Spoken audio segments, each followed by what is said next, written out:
Ebyakabuye Edwin yalabikidde mu gataliiko nfufu olunaku olw'eggulo nga poliisi emukutte n'ebiteeberezebwa okuba ebibbe ebyabadde mu bisawo ng'alina n'ebisi byongedde okulanda. Kakembo mu be yalonkomye kwabaddeko n'omusawo w'ekinnansi Mustafa Kakembo gwe bajje mu ssabo nga bamufuuzizza balabe oba bazuula ebisi ebyogerwako.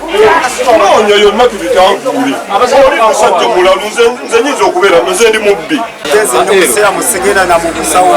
Oluvannyuma adduumira ebikwekweto Katwe Julius Gwaivu n'abapoliisi abalala batuuse mu bifo bw'edda Kabuye byabalagirira nti babbayo ebintu. Batuuse Namasuba najja Nankumbi ne mu Ndeeba ng'eno abatuuze basimye poliisi olw'ekikwekweto. Bamutwale fetukoye embeera embi kuvuma gavumenti nti yembi kumba abantu bebabi. Enajja Nankumi waliwo bannansi ba DR Congo abeekokodde obubbi nga babadde bakava mu mikolo gy'okwanjulwa kyokka ne babayingirira ne bababbako amasimu, iPad, engoye zaabwe n'ebirala. Yes, we just wake up every single. So what did they steal from here?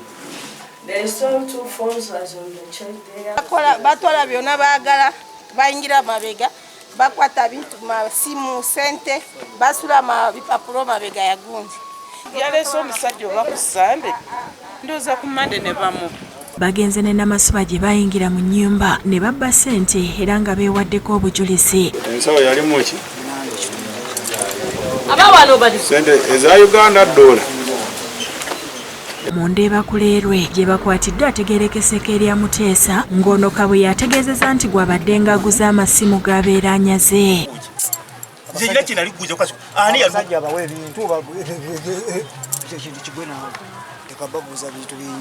Yafaano mulaba kansalaka nze talina kye yali anguzizako obulamu bwa tomulabangako nze sigulako simulabako nze sigula kintu kyakiyona nze sigula kintu kyakiyaye sira kyakyejengula. Kyokka abatuuze bagezezzaako okulemesa poliisi okukwata Muteesa nga buteerere. Tumwagala kukola kwa bubbi katumulumiriza abatalina buzibu.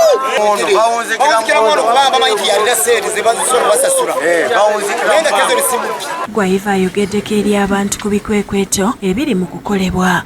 amaze otulagirira we yabbako wonna yetuva nga yabayumba gonna agatukitteko egyabadde atunda ebintu ebyo atusookeza mu wiki natwale wakisebo naterekawano.